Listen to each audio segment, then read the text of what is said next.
I am creating my own theological principle. Now, I'm not sure if that's the right term for it, but I don't care. Doesn't matter. It's called bridge theology.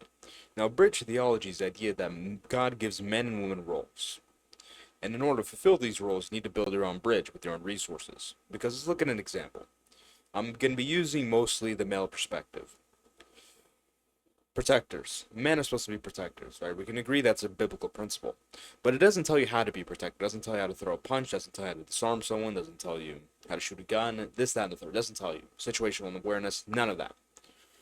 And I think the reason why is quite simple. Because the Bible was written a very long time ago.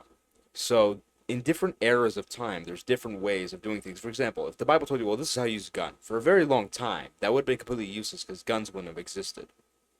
Vice versa, this goes for every single thing you could have done. So for every single year, for every single time period, for every little change, the Bible would need to have an extra page, extra few pages to explain to you, okay, this is how you do this is how you do this, and this is this. And if you add all this stuff up, it would be millions upon millions of pages.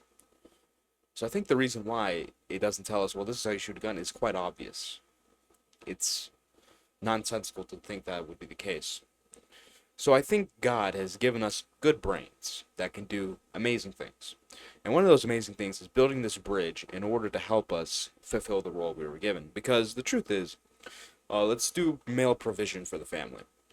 A lot of men have abandoned this because of the economy. It's like, well, the economy's bad, so I don't have to provide for my family anymore. Now, my woman provides for the family along with me. Yay. Fix the issue. It's like, well, no. You still have the role. Just because society changes doesn't mean the core values spouted in the Bible change. You're supposed to be the provider of the family. So, under bridge theology, now it's your job to build that bridge in order to get to here. How you build that bridge? Who knows? SEO, e-commerce, selling stuff on the side of the street, McDonald's, whatever works. The point is, you need to build a bridge to get to here. This is point A, where you are. The bridge you have to build. This is point B. This is where God says you need to be. You're responsible for building that bridge.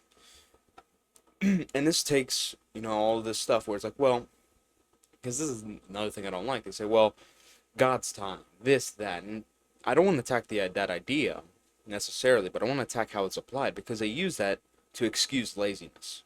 They don't do anything all day and say, well, I'm just waiting for God. It's like, no, you're just using that as an excuse not to do anything. So this takes that out of the equation, okay? You have to build the bridge. That's your responsibility.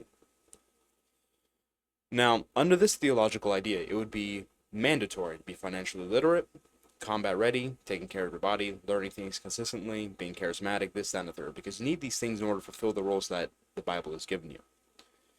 Now, as for women, I don't want to get too in-depth in that because I'm probably going to miss a few things because I'm not a woman, but it would dismantle feminism. Feminism would be destroyed by bridge theology. So that's another reason to undertake bridge theology. No more excuses, no more being a lazy slob.